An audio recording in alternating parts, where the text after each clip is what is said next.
Looks like Ms. Walsh, are you going to be arguing this? That's correct. Good afternoon, Your Honor. Good afternoon. I think I see a Jeffrey Lawrence. Jeffrey-Lawrence, Cowgill, beneficiary. Hey guys, and welcome to today's video. In this episode, we're featuring a sovereign citizen who makes a rather dramatic appearance and ultimately ends up losing his RV home in the process. For the sake of brevity, we'll be focusing on a highlight reel of the plaintiff's arguments, so let's jump right in. This case involves a defaulted vehicle loan for a recreational travel trailer. Defendants executed and entered into a retail installment contract with the dealer. The last payment made on the loan account was on or about December 28th of 2021. The balance owing to plaintiff is the principal sum of $35,928.21 plus late fees in the amount of $53.88 plus accrued interest in the amount of $1,325.37. While they have submitted many pages of inadmissible hearsay, including excerpts from several books and alleged excerpts of statutes and constitutional provisions and postal tracking information and other materials, documents that appear to have been drafted by defendants themselves that have names like conditional acceptance or a bill of exchange or a declaration of the Naturalization Act of July 1779 for Jeffrey L. Cowgill status correction to the land and soil jurisdiction, not sea admiralty. They elaborate on the allegations that the credit union rejected payment that defendants allegedly made by submitting a Form 1099-A, like an IRS form, and a promissory note. But those forms of alleged payment are not legal tender, and the credit union was not obligated to accept them as forms of payment. Defendants also argue that they sent a bond coupon in the form of a promissory note to the credit union as an attempted tender of payment under the contract. However, defendants have not submitted any admissible evidence to support that proposition, and even if they had, that is not a valid form of payment. So the plaintiff asks that the court enter the revised proposed order granting summary judgment to plaintiff. Mr. Cowgill, I did, just so you're aware, I did read through your response and attachments. So if you have, I'd like to hear what argument you have in response to counsel. Without prejudice, I, Jeffrey-Lawrence, Cowgill, with Teresa-Ann Cowgill, the beneficiaries, make a special appearance sui juris propria persona under fraud, menace, and duress before fiduciary Basher. This is a Sesticate trust action, which you are now a real party in interest to. I'm the living, breathing man on the land and soil. Living, yes. Breathing, yes. But functioning cognitively while supposedly doing both at the same time? Absolutely not. The dead entity, all caps, Jeffrey-Lawrence Cowgill, was expatriated, and I, the living man, have an unrebutted UCC-1 lien and security agreement with the all caps entity, and Gary Basher serves as the entity trustee in a fiduciary capacity. Virginia law further provides to authorize such filing, the debtor must do so in an authenticated record by authenticating or becoming bound as a debtor by a security agreement, or 3, by acquiring collateral. I have supplied that to you, that there's a UCC-1 claim. The plaintiff's agents are outlandish, stating Federal Reserve published documents are hearsay. Statutes and constitutions are admissible under 56B, as it states. The defendant may move with or without supporting affidavits for a summary judgment in such party's favor as to all or any part thereof. Since the plaintiffs have violated RCWs, UCCs, and U.S. codes, among other laws, these laws are fact and admissible per CR 56B. The plaintiff says the conditional acceptance is a nonsensical document, yet it is in Black's Law Dictionary under conditional acceptance. The definition is an engagement to pay the draft or accept the offer on the happening of a condition. A conditional acceptance is in effect a statement that the offeree is willing to enter into a bargain differing from some respects from the proposed or the original offer. The conditional acceptance is therefore in and of itself a counteroffer.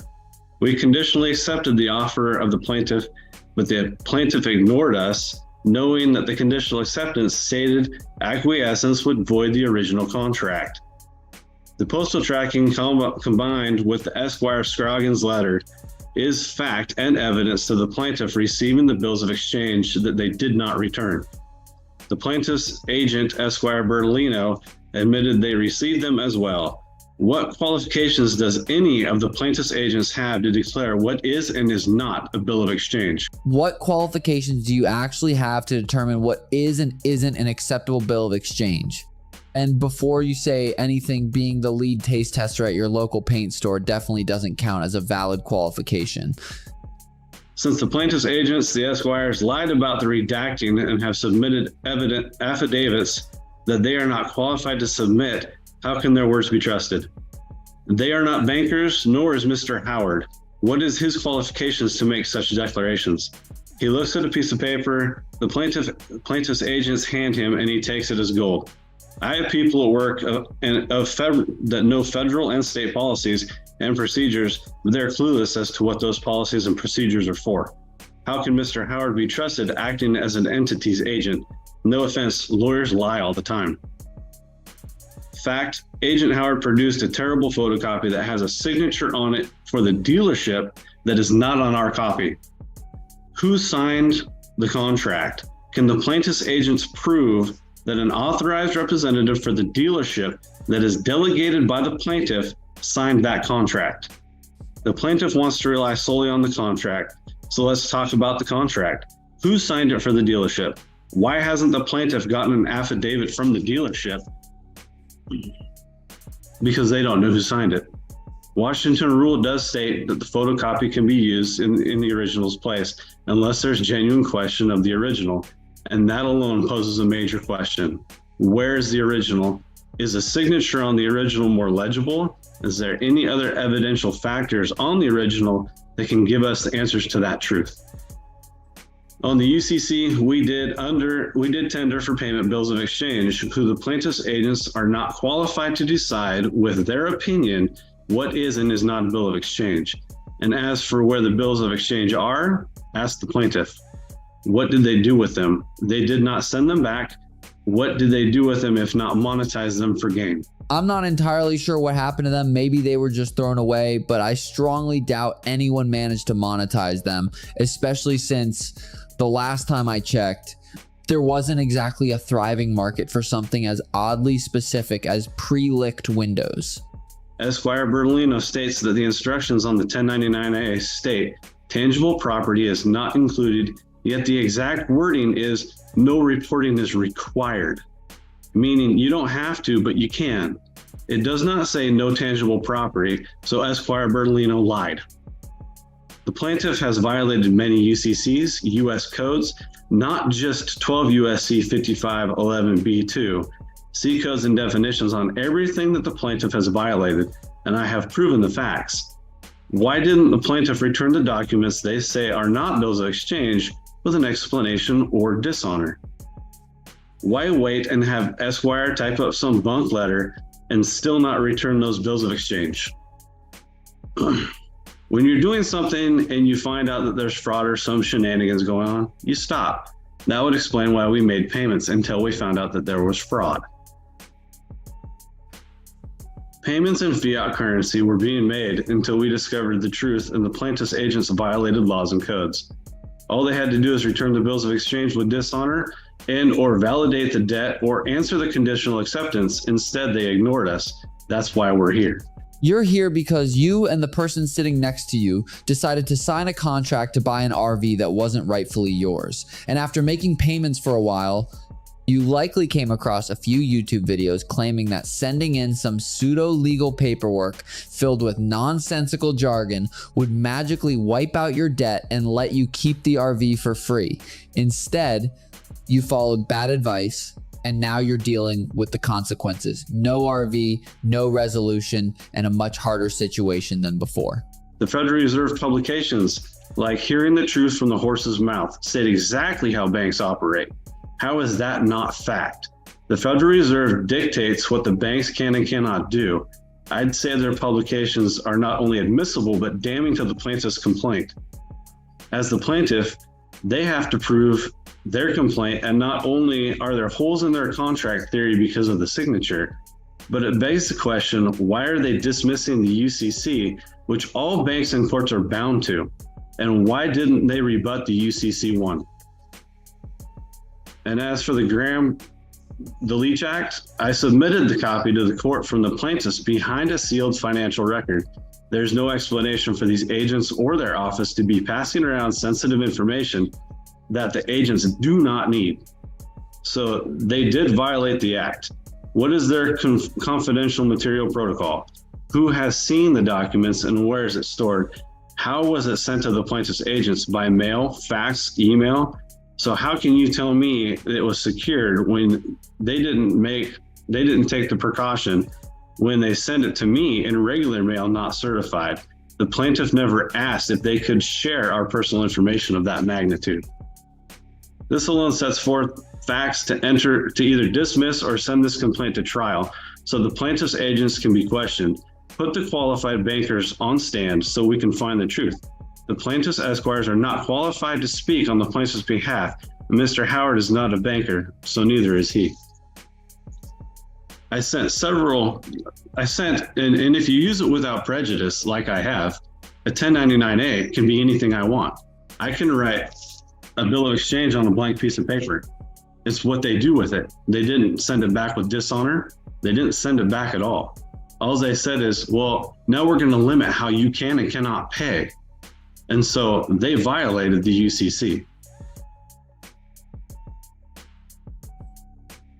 And with that, I'm done. At this point, you might as well keep going. Why stop now when you've already committed to such a misguided path, as if there were still more bad ideas left to entertain? So let's shift focus and return to the plaintiff's attorney to see how this situation is actually being addressed from a legal standpoint. Any brief response? Thank you, Your Honor. The retail installment contract expressly provides that the borrower the borrower agrees to pay the amount financed and the finance charge in U.S. funds according to the payment schedule below, as explained on section 1 on the back. That's at Exhibit 1, page 2. It's undisputed that the defendants did not do so, that they defaulted under the terms of the contract. They don't dispute that they received the trailer. They don't dispute that they received this loan. They don't dispute that they made payments under this contract. They knew how to make payments under this contract. And they don't deny that they stopped making those monthly payments. There is no genuine issue of material fact that they entered into the contract, that they defaulted under the terms of the loan, and that they owe the amounts set forth in the Howard Declaration. It's,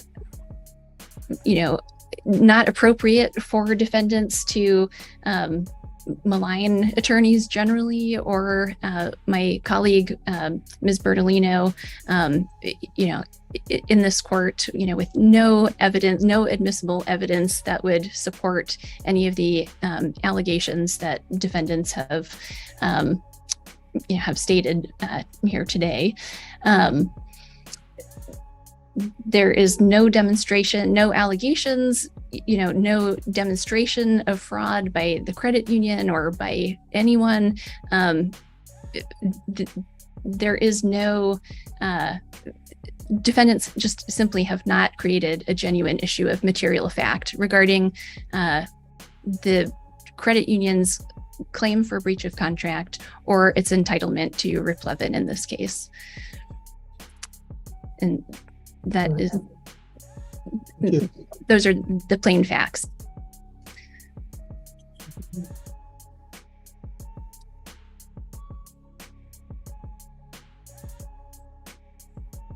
So I got one question I have, which is not necessarily germane to the decision. Does your client still have the bills of exchange that were submitted?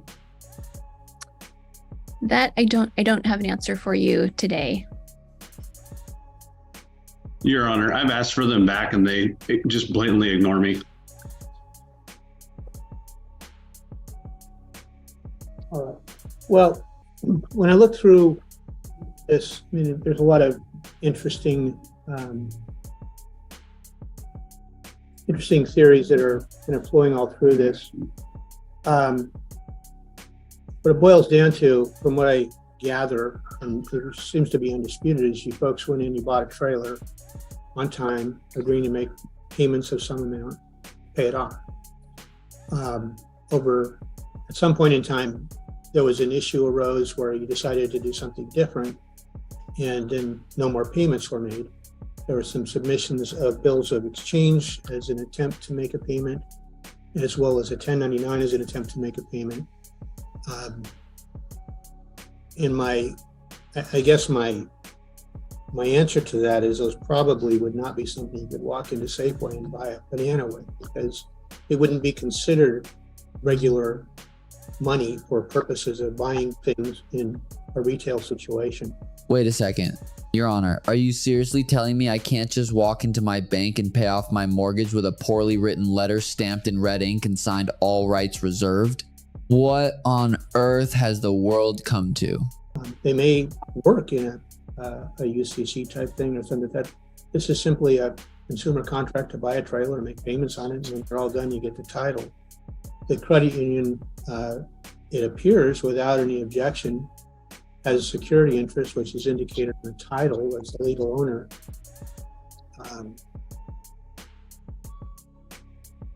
And I've not heard, I mean, there may be some other claims, but that you may have against them. I'm not making an assessment of that, because even if you did, it would not upset the contract to buy the trailer.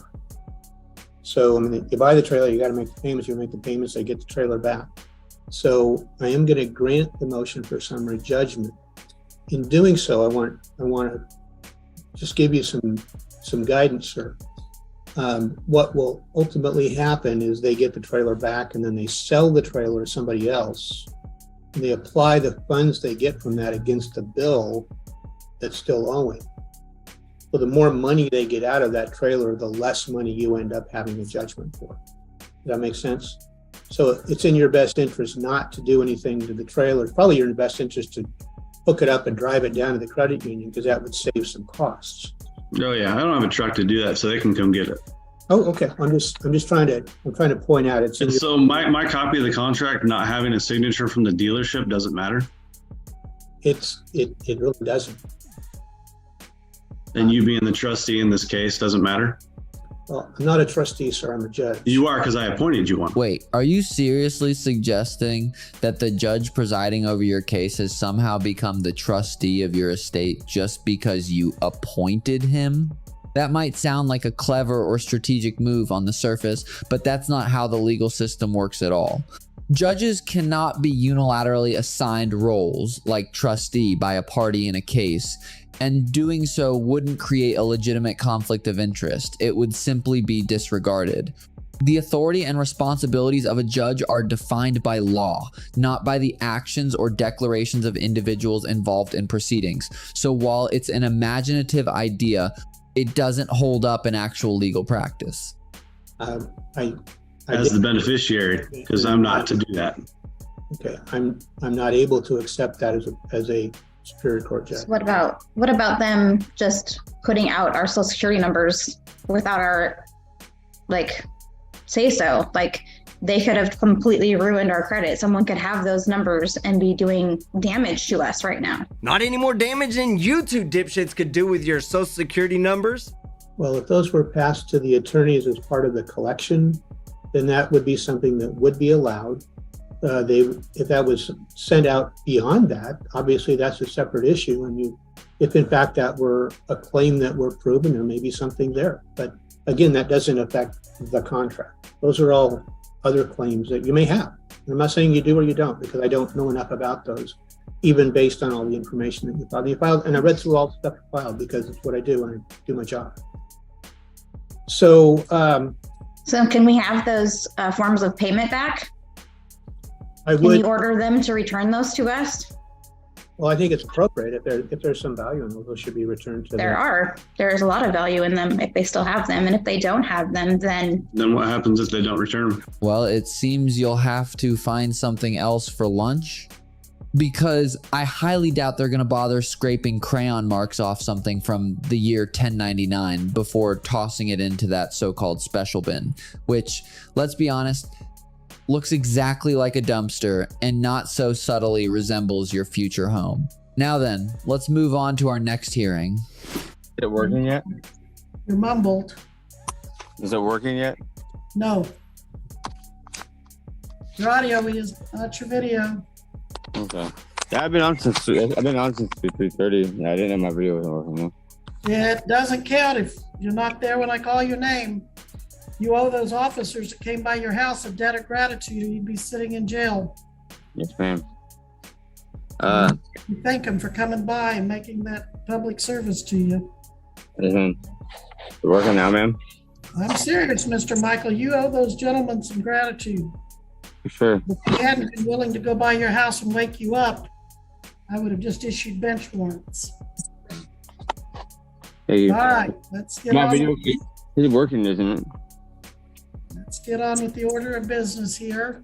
You were supposed to be here at 1:30 and it is now 3:05, and you wouldn't even be here now if the officers had. All right, guys, buckle up. This case kicks off in complete chaos. The defendant can barely form sentences, clearly disoriented, while the judge wastes no time calling it out.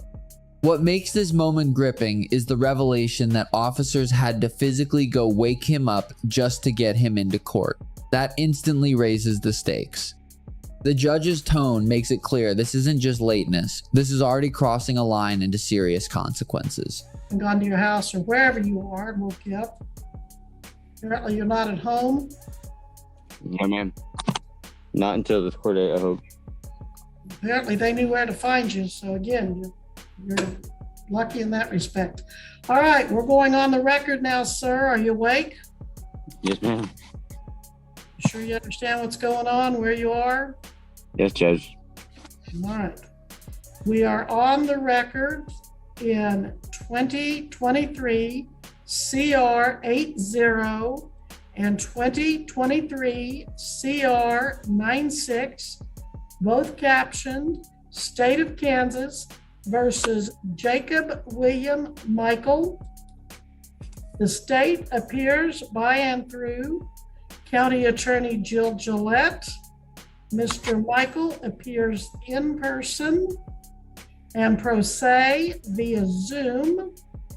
It is now 3:07 p.m. and he was to be here at 1:30. He called in and then apparently fell asleep and didn't answer. So the officers had to go by his home to try to find him, to wake him up. Oh, Couldn't find him, so they went to another location he might be at, and they found him and woke him up. This was a public service the officers did. They didn't have to, but they have saved bench warrants for Mr. Michael. Mr. Michael, you need to pick a location, stay seated, and keep your camera on you, please. yes, ma'am. So this is your first appearance in 2023 CR 80. In this case, the state is charging you in count 1 with domestic battery that on or about the 22nd day of April 2023 in Greenwood County, state of Kansas, you did unlawfully and intentionally cause physical contact with a family or household member in a rude, insulting, or angry manner, the family member being this. Okay, keep your camera where I can see you, please. Thank you. As charged, this is a Class B person misdemeanor.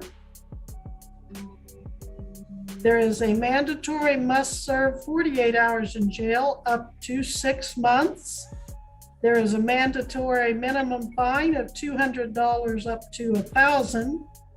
Now the court can waive the jail time if instead you do a certified domestic violence offender evaluation by a certified evaluator and comply with all the recommendations of that evaluation. In count 2, sir, you're accused of disorderly conduct. The state is alleging that at that same date, you did use fighting words or engage in noisy conduct tending reasonably to arouse alarm, anger, or resentment in others, to wit, Aubrey Maxwell. This charge is a Class C misdemeanor. If convicted, you could serve another 30 days in jail, and you could pay another fine of $500. In count 3, you're charged with criminal damage to property. The state is alleging on that same date, you did, by means other than fire explosive, either damage or destroy or deface or substantially impair the use of property, to wit, a cell phone, in which another, to wit, Aubrey Maxwell, had an interest without her consent, and that the damage you did was under $1,000. As charged, this is a Class B non-person misdemeanor. You could serve another 6 months in jail and pay another $1,000 fine. Mr. Michael, do you have any questions about these charges or their possible penalties that I could help you with today? No, ma'am. Other than the 2 last ones you said are new. I didn't get those ones until today. But whatever. I mean, it don't mean anything. Just the other than new. I didn't understand what I had to do. But no, ma'am. Mr. Michael, are you on any drugs today or alcohol? Now, here's where things take a sharper turn. As the charges are formally laid out, domestic battery, disorderly conduct, and property damage, the weight of the situation becomes undeniable. But instead of responding clearly, the defendant seems confused and disconnected. From an outside perspective, his behavior doesn't match the seriousness of what he's facing. The judge quickly picks up on this, questioning whether he's under the influence, turning the moment from routine procedure into growing concern. No, ma'am. I'm sitting on the edge of bed and I can sit up a little bit. You're still what? I'm sitting on the edge of bed. On the edge of a bed, I can sit up a little bit. Okay, well, I'm just concerned about your slurred speech and your jerky movements there, that maybe you're under the influence of something. Yeah. I want to make sure you understand what you're doing today and what's being Yes, said. ma'am. Yeah, I do a lot there. Okay, are the officers still with you? I know they came hard. I mean, but they actually, I did fall asleep, but I woke up before they came in here and told me I had hurt. All right, we're going to go on. In 2023 CR 96.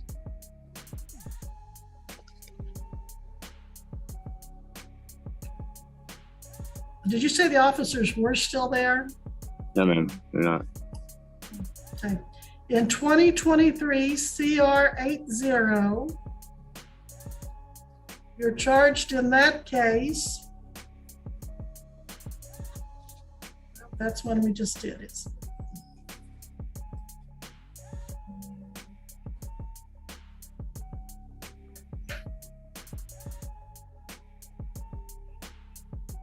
Excuse me just a moment. I'm going to take just a brief recess. Yes, ma'am.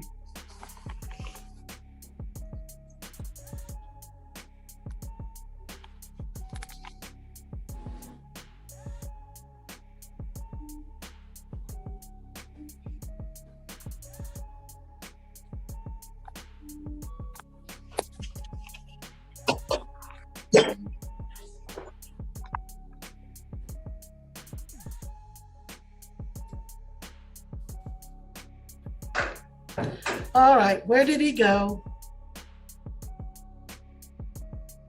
Miss Gillette, do you want to unmute? I don't know, Judge, but the officers are there outside his house still. Well, if he were in the courthouse in this condition, I would order him to be taken into custody and tested, because I don't know that he's going to remember this hearing. So he's failing to appear. Can we just have him brought into custody and tested? And then if he's still, basically I'm issuing a bench warrant for his arrest.